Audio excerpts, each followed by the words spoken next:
지금 시청자 여러분께서 가장 궁금하신 게 이 마스크 문제일 것 같습니다. 그래서 오늘 최고의 전문가 백준영 교수님께 여쭤보겠습니다. 마스크 도대체 써야 되는 겁니까? 뭐 안 써도 되는 겁니까? 그리고 면 마스크도 괜찮다고 하는데 괜찮은 건지 어떤 건지 한번 그냥 정리를 한번 쫙 해주시죠. 뭐 마스크 얘기를 먼저 하기 전에 지금 우리 수급상 어차피 지금은 안 됩니다. 이 공포 때문에. 그래서 제일 먼저 말씀드리고 싶은 것은 나보다 더 필요한 사람들이 있다면 나는 좀 양보하자. 이게 대만에서 지금 얘기하는 것인데요. 그래서 이 국민들의 자신감, 이 바이러스보다는 내가 더 이길 수 있다는 자신감이 지금 필요한 시기인 것 같고요. 마스크 지금은 쓰는 게 더 좋습니다. 지금 이 시기에는 특히 1, 2주 안에는 우선 제일 큰 목적은 내 얼굴에 내 오염된 손이 닿는 것을 막아주는 게 제일 크기 때문에 헝겊 마스크라도 쓸 수는 있습니다. 방어 효과는 그다지 크지는 않겠죠. 다만 헝겊 마스크라는 것은 젖거나 그러면은 여러 가지 그 오염이 된 세균들의 증식이 일어날 수가 있기 때문에 뭐 하루에 몇 시간에 한 번씩 갈아 쓰는 것도 굉장히 어려운 부분이 있을 것이고요. 뭐 그다음에 빨아 쓰는 건 그다지 큰 문제가 되지 않습니다. 그럼 그 다음으로 이제 재사용을 할 수 있느냐 없느냐. 일반적으로는 권고하지 않는 사항이죠. 평상시라면은 굳이 재사용할 필요가 있겠습니까? 더구나 일회용 같은 경우는 재사용할 필요가 거의 없고요. 네. 보건용 마스크라 그러면 여러 가지 고려해서 지금 같은 상황에서는 좀 권고를 한다. 이 정도 말씀을 드릴 수 있는 것이 보통 일반인들이 생각하기에 마스크를 쓰는 것이 중요하다고 생각하는데 그보다는 손 씻기가 더 중요한 부분이니까요. 내 몸에 들어오지 않기 위해서는 손 씻기가 더 앞선다 하는 것이고 그 다음에 쓰고 벗을 때는 항상 손을 깨끗이 씻고서 쓰면은 재사용이 가능한데 보통 일반적으로 뭐 썼다 벗었다 하면서 이렇게 만지고 그러면은 벌써 그 재사용은 틀린 일이고 실제로 감염에서도 그 부분은 맞지 않다 하는 것이고요. 그 다음에 마스크를 앞뒷면을 서로 만지지 않아야 되는 건 물론이니라 위생적으로 사용하면서 이것들을 또 건조를 해야 되지 않겠습니까? 그럴 때 환기가 잘 되는 데서 햇볕에 입을 말리듯이 잘 말려주면은 결국은 건조가 되고 또 자기 것이라면 또 사용할 수 있을 것이라고 보고요. 마지막으로 살균제를 사용하겠다시는 분이 많은데 실제 살균제를 사용한다면은 이 보건 마스크를 쓰는 의미가 별로 없어지는 것이 이 살균제라는 것은 보통 정전기에 의해서 비말을 막아주는 역할을 많이 하는 것이고 침방울을 막아주는. 네. 외부로부터의 침방울도 그렇고 뭐 내가 밖으로 나갈 때는 뭐 거의 안 나가겠지만 이런 것이기 때문에 실제로 젖는다든가 전체가 한번 젖는다든가 또는 강렬한 물리적인 자극을 준다든가 혹은 이런 살균제가 적시든가 하면은 보건 마스크로서의 기능은 없어지기 때문에 그런 부분들은 조심하셔야 되고 실제로는 뭐 자가격리를 하고 있는 분들이라든지 그 주변에서 간호하고 계신 분들, 증상이 있는 분들, 의료인 분들은 KF80 이상을 걸 써야 되는 것은 맞지만 일반인들에 있어서는 뭐 안 쓰는 예절도 지금 필요한 시기가 아닌가 그렇게 생각을 합니다. 네. 네, 뭐 그런데도 마스크 대란은 계속되다 보니까 내일부터 마스크 오부제 시행되는 거잖아요. 네. 설명 좀 해주시죠. 일단 생년월, 그러니까 출생연도 뒷자리 수입니다. 뒷자리, 마지막 출생연도 뒷자리 가지고 1, 2, 3, 4, 5, 6, 7, 8, 9, 10 월화수목금 이렇게 되는 거죠. 보시면 1이란 6은 월요일, 월화수목금 해놓고 1, 2, 3, 4, 5, 6, 7, 8, 9, 0 이렇게 되는 거예요. 그러니까 일단 80년생은 금요일이겠죠. 네. 뭐 예를 들어서 뭐 85년생은 언제죠? 85년생도 금요일일 겁니다. 그렇게 해서 1인당 2개씩 사실 수 있다는, 2장씩 사실 수 있다는 거고, 주말은 저 평일날 못 사신 분들이 살 수 있다고 합니다. 그런데 이제 이 사람이 어느 세월이 약국에서 알아야 되잖아요. 그러니까 신분증, 생년월일을 증명할 수 있는 신분증 가셔야 되고, 약국에서 그 입력을 한다거든요. 그래야지 한 사람이 한 일주일에 2장씩 살 수 있게. 그래서 아마 지금 약국이 굉장히 좀 붐비죠. 그래서 저런 것 때문에. 네. 네. 오늘이 일요일이어서 전국에 이제 약국에서 2만 3천여 개가 있는데 거기서 이제 한 5천여 개만 연다고 합니다. 근데 이제 전날이니까 마스크 오부제 이제 시행하기 전날이니까 2,000곳 군데가 더 열어서 한 7,000곳 군데가 이제 마스크를 공급한다고 하는데 시청자 여러분들께서도 사전에 알아보시고 마스크 구매하시면 될 것 같고요. 마스크 오부제 뭐 잘 이해가 안 되는 거는 좀 저도 그렇습니다. 이제 네. 국민 1명이 뭐 2개 정도를 살 수 있게 되는데 반발도 만만치 않고요. 또 오늘 보니까 네. 노약자 같은 경우에는 마스크 구매가 쉽지 않은데 뭐 대리 수령 범위를 넓힌 것 같아요. 네. 설명 좀 해주세요. 네. 일단 오늘 아침에 그 김용범 그 기재부 1차관이 나와서 이제 마스크를 어떻게 구매할 수 있는지 뭐 이제 지난주 원칙에 비해서 조금 진일보한 측면이 있습니다. 그러니까 1인 2매를 구매할 수 있는 것은 큰 변동은 없는데요. 이 10살 미만 어린이의 경우에는 이 부모가 이 주민등록 등본이나 아니면 어린아이의 그 신분증을 가지고 갔을 경우에는 이 대리 수령이 가능하고요.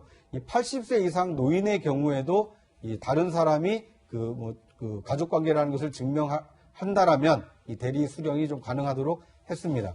다만 문제는 사는 것까지는 이런 방법을 통해서 산다고 하지만 여전히 우리 국민 한 사람이 일주일 동안 2개 이상 살 수 없다. 이제 그런 상대적 좀 박탈감이 아니겠습니까?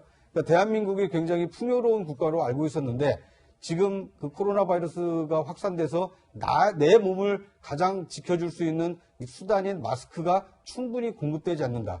이런 공급되지 않는 상황을 국정을 책임지고 있는 이 당국자들이 미리 준비하지 않았다. 이런 점 때문에 굉장히 좀 실망이 큰 것 같습니다. 어쨌든 내일부터 시행되는 이게 주 5일제가 되는데요. 이 5일제에 따라서 모든 국민은 일주일에 2개씩 살 수 있는 권리가 행사되기를 바라는 마음입니다.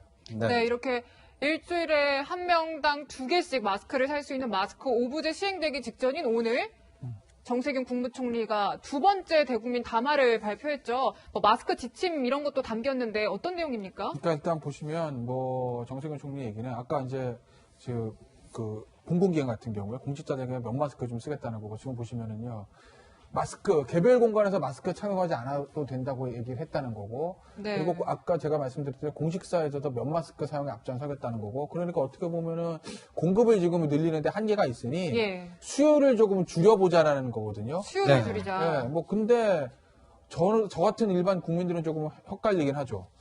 마스크 매일매일 쓰라고 그러더니 이제는 안 써도 되고 면 마스크 써도 되고 저 얘기도 틀린 얘기는 아니겠죠. 앞서 이제 우리 교수님도 전문가신 교수님도 그런 식의 언급을 해주셨으니까 저 네. 얘기는 틀릴 건 아닐 건데 정부의 메시지가 일관되지 않고 자꾸 변경되기 때문에 이게 진짜 안전해서 저런 거야 아니면은 마스크 공급을 못 맞추니까 어쩔 수 없이 저러는 거야 라는 그런 의구심을 좀 남기는 해요. 네.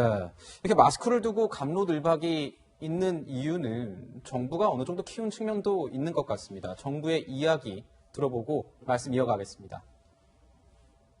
마스크는 일회용으로 나온 제품이나 이런 것들은 다시 재사용하면 안에 있는 필터 이런 게 문제가 될 수 있고 또 빨아서 쓰지 말라라고 되어 있습니다. 건강하신 분들은 마스크 사용을 사실은 자제해줘야지 마스크가 필요하신 분들이 그거를 사용할 수 있다. 네. 이런 모습들이 네. 뭔가 국민들의 불안을 가중시켰다라는 지적도 있습니다. 그렇습니다. 그러니까 자꾸 마스크 얘기만 하니까 온 국민의 관심이 지금 마스크에만 쏠려 있거든요. 그런데 싱가포르 사례를 하나 말씀드릴게요. 싱가포르에서 이 코로나 바이러스가 확산되다 보니까 리콴룽 총리가 대국민 방송에 나왔습니다. 국민 여러분, 코로나 바이러스 확산을 정부가 막을 수는 없습니다. 어쩔 수 없습니다. 그런데 여러분이 생활하는데 필요한 생필품은 언제든지 충분히 공급할 수 있습니다. 그러니까 너무 공포심에 사로잡히지 마십시오. 사재기 안 하셔도 됩니다. 그것만큼은 코로나는 예방에 최선을 다하겠지만 생필품이 제대로 유통이 안 돼서 여러분의 생활이 어렵게 되는 일은 없도록 막겠습니다. 이렇게 솔직하게 얘기하니까 그 다음부터는 싱가포르에서 생필품 사재기가 없어졌거든요. 저는 마스크도 마찬가지라고 봅니다. 오히려 솔직하게 국민 여러분 지금부터 일주일 동안 또는 지금부터 2주일 동안 하루에 한 분씩 여러분께 마스크 제공해드리지 못합니다. 대신 2주 후에는 제공될 수 있도록 충분한 물량을 확보해서 언제부터는 공급하겠습니다. 그러니 2주 동안만 정부를 믿고 마스크 사용을 좀 자제해 주십시오. 또는 재활용해 주십시오. 또 건강한 분들은 꼭 필요한 노약자나 아니면 의료인에게 양보해 주십시오. 이렇게 대국민 호소를 했다라면 우리 국민들께서 마스크를 사기 위해서 긴 줄을 섰겠습니까? 오히려 가지고 있는 마스크를 택배로 의료계에 보내주지 않았겠습니까? 우리 국민을 믿고 조그만한 어떤 인내와 양보를 설명을 했다라면 어땠을까 하는 좀 아쉬움이 듭니다. 계속 마스크 공급하겠습니다. 자꾸 이렇게 무슨 양치기 소년처럼 지키지 못할 약속만 자꾸 한 것처럼 비치는데 오히려 이럴 때는 가장 현실을 있는 그대로 설명하고 국민의 이해와 양보를 구하는 것이 순서가 아닌가 하는 생각이 듭니다. 네, 이렇게 마스크 때문에 난리인데 한 생산업체는 중단을 하겠다고 했잖아요. 알고 보니까 조달청이 계약서를 보내는 과정에서 일부 실수가 있었다고 하는데 어떻게 된 건가요? 그러니까 이제 이 실질적으로 기업을 운영하는 사람한테 얼마나 손해를 감수할 걸 우리가 요구할 수 있냐는 거거든요. 그건 사실 저는 개인적으로 어렵다고 봅니다. 왜냐하면 본인만 수입해 주는 게 아니라 회사가 적자가 나면 결국 이제 근로자들까지도 월급도 못 주게 되고 여러 사람 피해 보는 거 아니겠어요? 근데 이제 지금 마스크 생산업체 얘기는 뭐냐면 조달청에서 지금 원가는 계속 올라가잖아요. 더군다나 지금 중국에서 이제 그 필터를 MB 필터를 수입을 해야 되는데 그 단가가 올라가거든요. 단가 올라가죠. 그리고 지금 예를 들어서 다른 민간업체랑 계약을 이미 납품 계약 해놓은 거 있는데 그 취소하고 정부 납품하려면 위약금 물어야 되죠.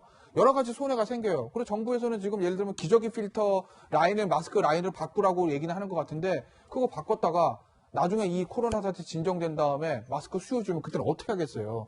그러니까 이런 거 저런 거 생각하면 너무 손해가 막심하기 때문에 차라리 생산하지 않는 게 낫습니다라고 하는 얘기들. 물론 어떤 면에서 보면 그래도 지금 전국적으로 국민들이 마스크 필요한데 손해를 보면서도 좀 납품해주지라고 얘기할 수는 있겠지만 경제 주체 입장에서는 그런 희생을 강요하는 거는 굉장히 어려운 문제거든요. 지금 군부 독재 시절도 아니고 그렇다면 어떻게 해야 되죠? 그 공급 단가를 맞춰줄 수밖에 없어요. 조달청 입장에서 보면. 근데 지금 대규모 추경했는데 그중에서 마스크 예산이 얼마 들어갔죠? 한 75억인가 들어갔다 하더라고요. 추경에서 어디다 씁니까? 네. 마스크 예산 늘려가지고 오히려 네. 그 사람들이 손해 안 보고 공급할 수 있게 만들어주는 거. 그게 정부 할 일 아닌가 싶어요, 저는. 네. 근데 네. 저는 이 부분은 반드시 한번 좀 짚어야 될 것이요. 조달청이 뭐라고 얘기를 했냐면요. 공문을 보내는 과정에서 수량에 네, 대한 그 네. 착오가 있었다고 발표했거든요. 네. 지금 얼마나 그 예민한 시기입니까? 수량을 착오해서 보낼 만큼 그렇게 허술하게 일처리를 해야 될 때입니까? 네. 그런 점은 좀 아쉽습니다. 네, 마스크 수량을 둘러싼 논란까지 짚어봤습니다. 세 분과는 여기서 인사드리겠습니다. 감사합니다.